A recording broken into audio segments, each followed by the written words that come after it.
Good morning, Nigeria. Good morning, Delta State. Good morning to the beautiful capital city of Asaba. And good morning to you, our dear viewer. This is Delta Television, the People's Pride. Welcome to Morning Ride. My name is Blessing Usiagwada, and I welcome you on behalf of the board, management, and staff of Delta Broadcasting Service, Asaba.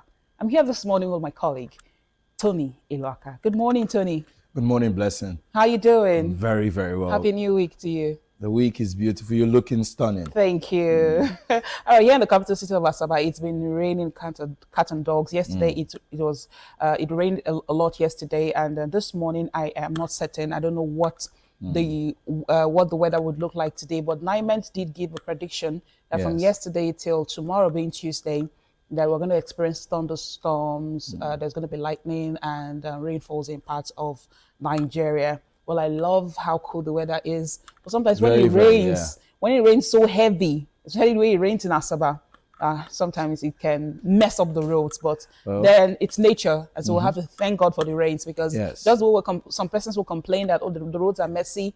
Other persons are grateful. Praying for the rain. Yes, other persons are grateful for the rains.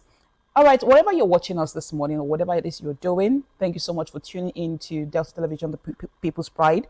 Thank you for starting your day with Morning Ride here with us. And we have a full program ahead of you. First, we'll start with stories making the headlines across Delta State, Nigeria, and beyond. And after that, we'll take a look at the newspapers and what the headlines are saying this morning. We also have two important conversations coming up.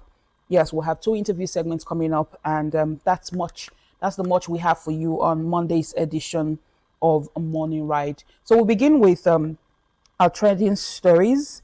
Yes, and our first story today is one that is particularly special to us here at Delta Broadcasting Service. Delta Broadcasting Service, DBS Asaba, has emerged as the best radio station, best television station at the Delta Broadcast Media Conference held last Friday in Asaba. And DBS Asaba clinched 3 major awards at the conference: the best television station, best radio station, and best television program, with its flagship program, Morning Ride, receiving the award for excellence in television programming. Now, the recognition further underscores the station's commitment to quality broadcasting, professional journalism, and impactful programming in Delta State. A great one indeed. Congratulations to Delta Broadcasting Service, DBS Asaba. Congratulations to all the staff members. Congratulations to the management, to the board, to our production crew this morning, to you and I, Tony. Congratulations. It's been a great ride. I'm so happy that Delta Broadcasting Service is getting the recognition it deserves. Right? We have so many committed people doing the work here every day. We have people that wake up as early as 4 a.m. to be here at 5:30 a.m.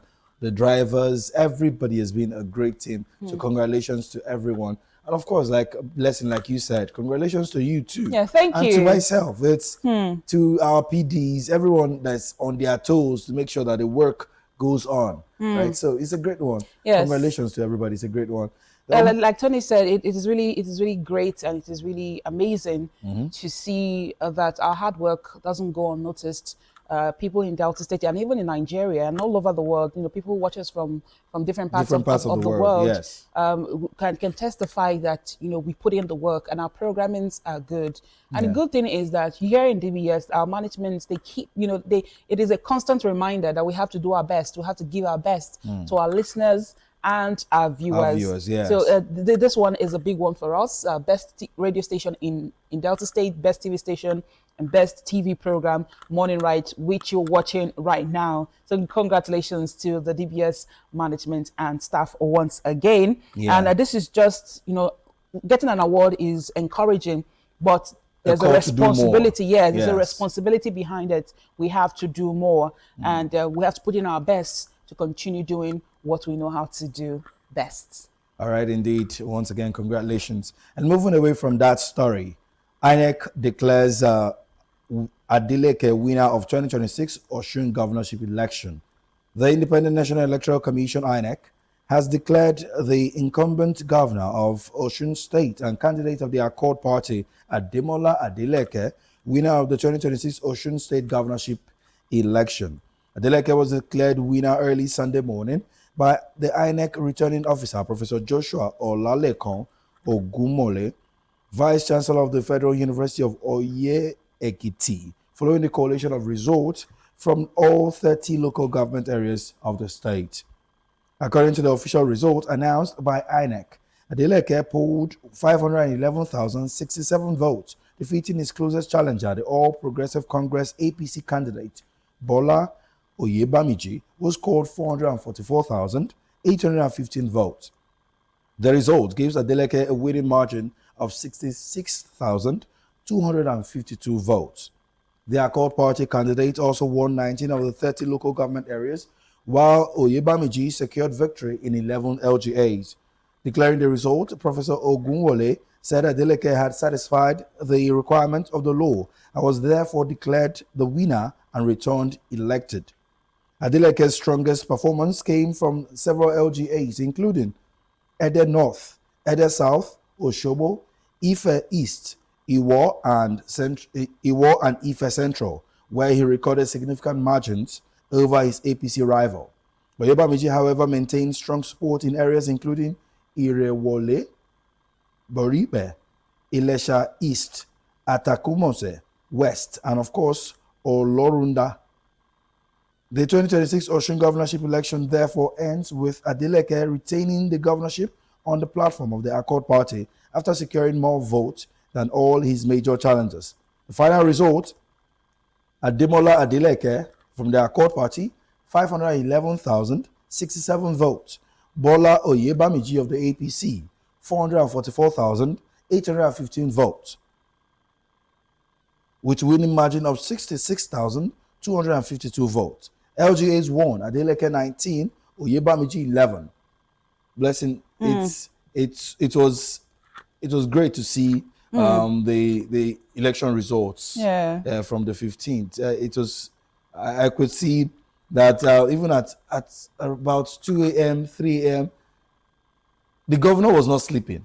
He was awake, the video, and the likes, everybody, they were looking out for the results. Yeah. And Nigerians decided, I will use it like that, Nigerians decided, the Osun people decided, and it was quite great to see that result. Yeah, it was a tense Saturday. I was in the studio on Saturday, and then we're here in Delta State, but we're following the elections closely. Yes. I think at some point someone made a statement that made me panic. I'm like, no, this can't be happening. You know, we all know the situations that we had, the issues we had before Prior the prior election to Saturday, August 15. But the election has come. People have casted their vote. It just shows that the people of Osun State, they have decided who they want to be their governor. They've decided and they've made their choice at the ballot box. But now that the Accord Party, Governor Adeleke Ademola has won, it doesn't just end with the declaration of the winner. Yes. He has to get to work, and it is his responsibility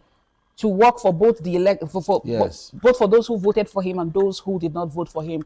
I like the fact that he made a statement and said there's no winner, there's no vanquished. And he's expecting Oyebamiji to congratulate him. And of course, to work together. Yes, and so they can work together. So he's the governor of Osun State. It's not about, political party. And it's also important that now that the winner has been declared, political parties, I hope that they would respect legal process. If they have any issues with, the election, then they should go to court. That's the way it is here in Nigeria. Though we hope that we get to a level. No, not it doesn't happen. It can happen, but we hope we get to a level in our politics in Nigeria where when people go to the ballot boxes and they cast their votes, and the process is there won't be need to go to court, because sometimes it has a way of delaying the winner from getting into office, settling down, and getting to work. Right? Congratulations to the people of Osun State. If you see the reactions of Governor Ademola Adeleke, see the reactions of his nephew, Davido, it was just so beautiful to see yesterday. So congratulations to the Adeleke family. And if there's one lesson we have to pick out,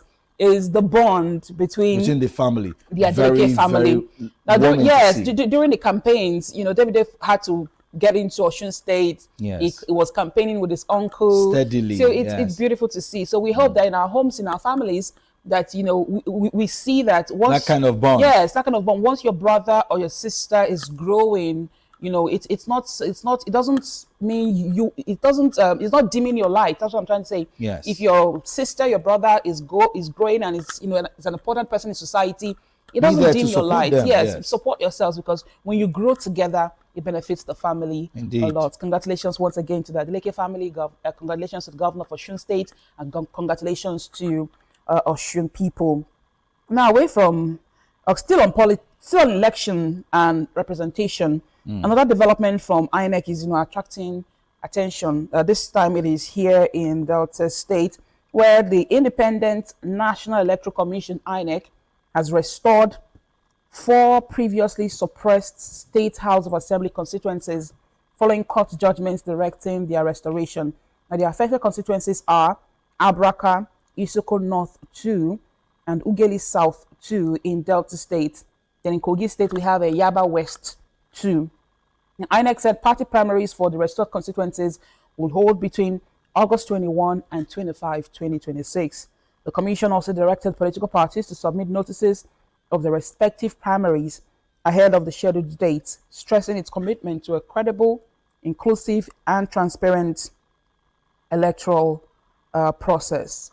Well, this is a good one.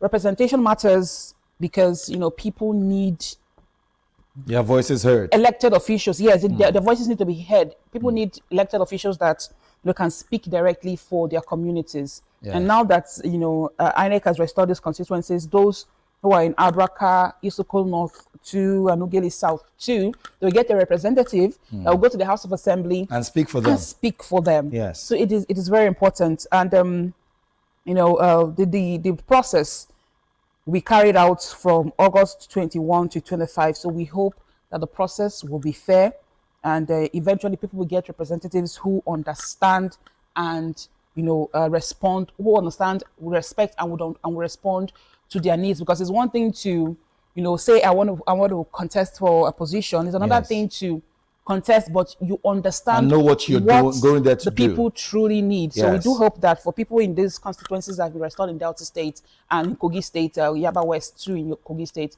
we hope that they get representatives who would represent them indeed in the State House of Assembly. Tony. All right, indeed, it's a good one. We also look out for those constituencies to get to work immediately after their primaries, and if luck shines on them, they get elected. Get to work. True. There's no negotiations or no going back to say, oh, no over celebration. Just go there, get to work, make sure your people's voices are heard. Abraka is a legendary place for people that went there to school and the likes. Even what this Yaba West talked about in Kogi State, when you hear stories of people that are living in these areas, you know that you'll be surprised to know that these places don't really have voices that speak for them. It's a good one that Abraka now has a place, a voice that speaks for them, and other parts of Delta State were restored. So it's a good one. And away from that story, Cameroon President Paul Biya, 93, has spent